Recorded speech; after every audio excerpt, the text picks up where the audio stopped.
Bismillahirrahmanirrahim. Assalamualaikum warahmatullahi wabarakatuh. Apa kabarnya teman-teman yang saleh dan salehah? Semoga teman-teman semua dalam keadaan sehat ya, dan tetap semangat untuk mendengarkan informasi yang akan disampaikan oleh Ustazah hari ini. Alhamdulillah, hari ini kita berjumpa kembali ya teman-teman di pembelajaran fikih yang insya Allah masih tetap bersama dengan Ustazah Dian. Namun sebelum kita memulai pembelajaran kita hari ini, mari kita berdoa terlebih dahulu ya teman-teman, agar Allah Subhanahu wa taala memudahkan dan memberikan kelancaran kepada kita hari ini. Sudah siap untuk berdoa? Mari kita mulai ya. Sikap berdoa, tangannya diangkat, kepalanya ditundukkan. Doa sebelum belajar. Bismillahirrahmanirrahim. Rabbi zidni ilman warzuqni fahman. Amin. Nah teman-teman, hari ini materi kita mengenai bab wudu. Adapun di sini ada beberapa pembahasan yang akan Ustazah bahas. Yang pertama yaitu mengenai syarat sah wudu, yang kedua yaitu mengenai wajib wudu, yang ketiga mengenai sunnah wudu, dan yang keempat mengenai hal yang dapat membatalkan wudu. Nah teman-teman, mari kita bahas satu persatu ya. Oke, dimulai dari pembahasan definisi terlebih dahulu teman-teman. Nah, wudu sendiri adalah membersihkan anggota tubuh tertentu dengan menggunakan air untuk mengangkat hadas. Nah, pastikan menggunakan air yang suci dan juga dapat menyucikan teman-teman. Nah, dalam berwudu ini memiliki syarat sah wudu. Nah, syarat sah wudunya di sini yang pertama yaitu menggunakan air yang suci dan dapat menyucikan. Nah, kita sudah pernah belajar mengenai jenis-jenis air. Teman-teman silahkan diingat kembali air yang suci dan menyucikan itu seperti apa. Nah, itu bisa digunakan untuk berwudu. Yang kedua, menghilangkan benda-benda yang dapat menghalangi sampainya air ke kulit, seperti misalnya warna kuku ataupun tato. Nah, pastikan ketika kita ingin berwudu, di bagian kulit kita atau di kuku kita, pastikan hilang dari pewarna kuku atau mungkin kutek ya teman-teman, dan juga tato, karena ketika kita menggunakan kedua hal tersebut itu akan menghalangi masuknya air ke dalam kulit kita sehingga wudhu kita menjadi tidak sah. Nah, yang ketiga, menyempurnakan wudhu dengan membasuh seluruh anggota wudhu. Nah, ketika teman-teman berwudhu, pastikan berwudunya tidak tergesa-gesa, secara perlahan-lahan. Pastikan setiap bagian tubuhnya sudah terbasuh dengan sempurna.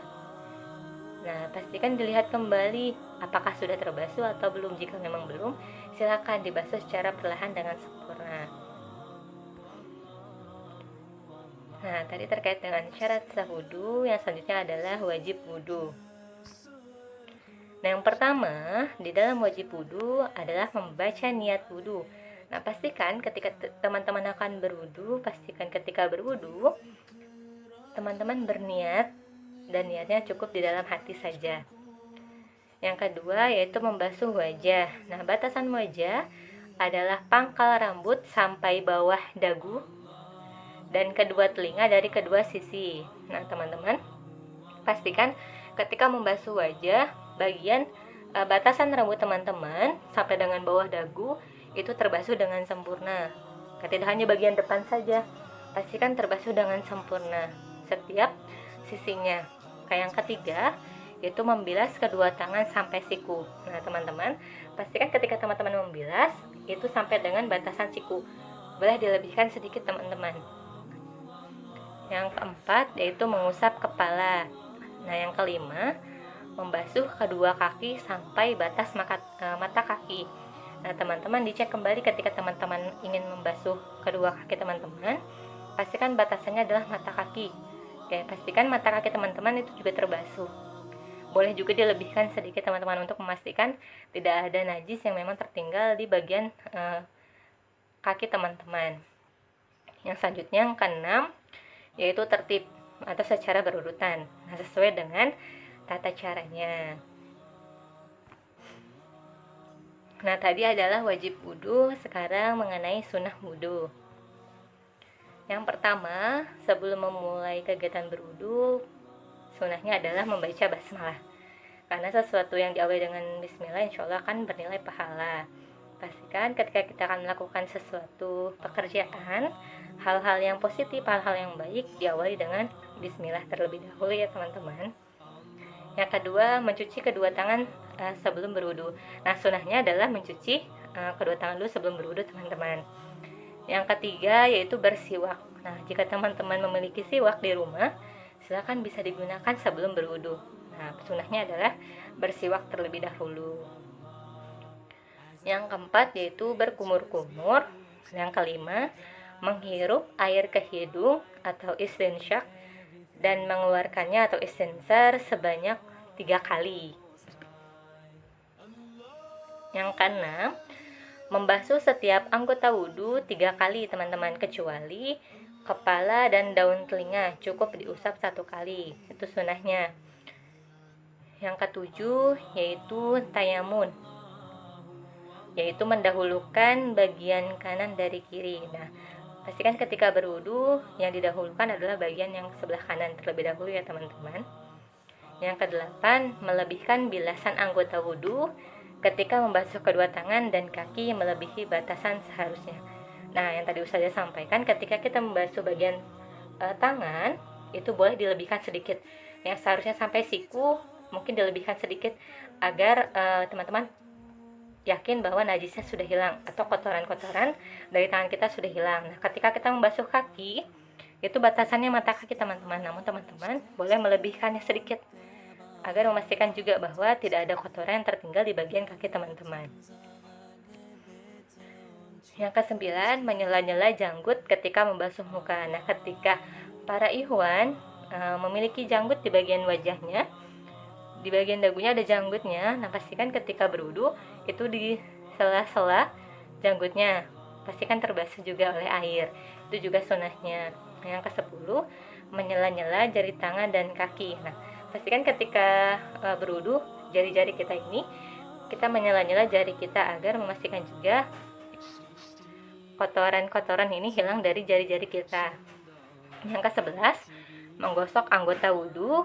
Yang ke-12, mengusap bagian telinga dengan jari telunjuk dan bagian luar dengan ibu jari. Jadi pastikan diusap ya teman-teman. Dan pastikan juga semuanya terbasuh atau terusap dengan sempurna. Yang ke-13, berkesinambungan atau tanpa jeda dalam melaksanakan wudhu. Jadi tidak ada jeda dulu teman-teman. Misalnya teman-teman setelah membasuh tangan lalu teman-teman mengobrol terlebih dahulu, nah baru lanjut lagi berwudu. Nah, tidak seperti itu, tapi teman-teman fokus khusyuk ketika berwudu dan tidak ada jeda ketika teman-teman berwudu. Yang ke-14 yaitu hemat dalam menggunakan air. Nah, pastikan air yang kita gunakan hemat, tidak terlalu besar, namun juga silakan disesuaikan teman-teman. Yang ke-15, membaca doa setelah berwudu. Nah, ini sering sekali terkadang kita lupa teman-teman, ketika kita berwudu kita langsung pergi begitu saja. Namun ternyata setelah berwudu pun ada doanya teman-teman. Nah, doanya seperti ini ya teman-teman. Asyhadu alla ilaha illallah wahdahu la syarikalah wa asyhadu anna Muhammadan abduhu wa rasuluh. Allahumma ij'alni minat tawabin waj'alni minal mutatahhirin waj'alni min ibadika sholihin.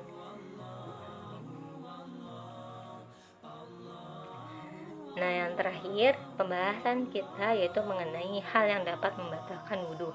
Nah, kira-kira apa saja ya teman-teman hal-hal yang dapat membatalkan wudhu? Nah, yang pertama yaitu keluarnya sesuatu dari lubang depan dan belakang, seperti misalnya buang air kecil, buang air besar, keluar angin, keluar mani, mazi, atau wadi. Nah, itu bisa membatalkan wudhu kita, maka kita harus berwudhu ulang, teman-teman. Yang kedua, tidur pulas kecuali dalam posisi badan tegak tidak membatalkan wudhu. Nah, ketika teman-teman misalnya sudah berwudhu, lalu misalnya ketika sholat berjamaah, kita menunggu misalnya jamaah tersebut dimulai. Nah, namun tanpa kita sadari kita misalnya tertidur, teman-teman. Ketika kita tidurnya masih dalam posisi tegak, berarti kita tidak akan batal wudhunya. Namun ketika misalnya teman-teman sudah sampai berbaring, sudah sampai bertelungkup misalnya tidurnya, nah berarti teman-teman harus berwudhu kembali.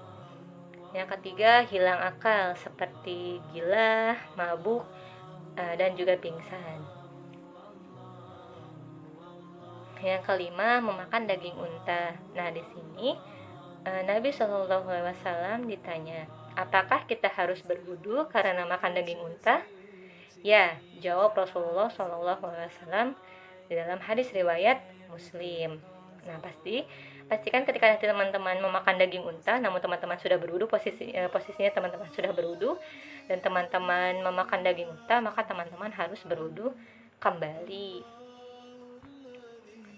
Yang keenam, menyentuh kemaluan secara langsung tanpa adanya penghalang, seperti misalnya kain atau tisu dan sebagainya. Nah, Rasulullah SAW bersabda, siapa yang menyentuh kemaluannya, maka berwudulah. Hadis riwayat Abu Daud. Nah, alhamdulillah teman-teman, pembahasan kita hari ini sudah tuntas. Adapun kesimpulan kita hari ini yaitu wudu adalah membersihkan anggota-anggota tubuh tertentu dengan menggunakan air untuk mengangkat hadas. Wudu memiliki dua hukum, ada wajib dan juga sunnah. Dalam berwudu pun ada tata cara yang harus dilakukan agar wudu yang kita lakukan sah. Selain itu pula, ada hal-hal yang akan membatalkan wudu seperti yaitu buang air besar, buang air kecil, keluarnya mani, mazi, wadi, hilang akal, memakan daging unta, dan menyentuh kemaluan. Nah, teman-teman, setelah mempelajari materi ini, semoga kita dapat memahami serta mempraktikkan tata cara yang tepat dalam berwudu. Karena sebelum melakukan ibadah sholat, hal yang paling utama untuk diperhatikan adalah wudunya terlebih dahulu, teman-teman. Nah, ketika kita wudu sudah benar, maka ketika sholat pun insya Allah benar pula, teman-teman. Nah, terima kasih banyak teman-teman sudah mendengarkan informasi yang disampaikan oleh Ustazah Dian hari ini. Mohon maaf apabila ada kesalahan dari Ustazah Dian dalam menyampaikan informasinya.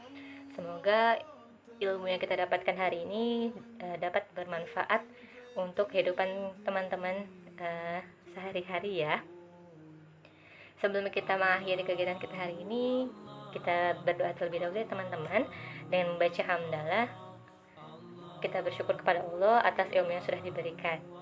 Sudah siap teman-teman untuk berdoa? Mari kita mulai. Sikap berdoa, tangannya diangkat, kepalanya ditundukkan. Membaca hamdalah bersama-sama. Alhamdulillahirabbil alamin. Segala puji bagi Allah Tuhan semesta alam. Akhir kalam, saya ucapkan wassalamualaikum warahmatullahi wabarakatuh.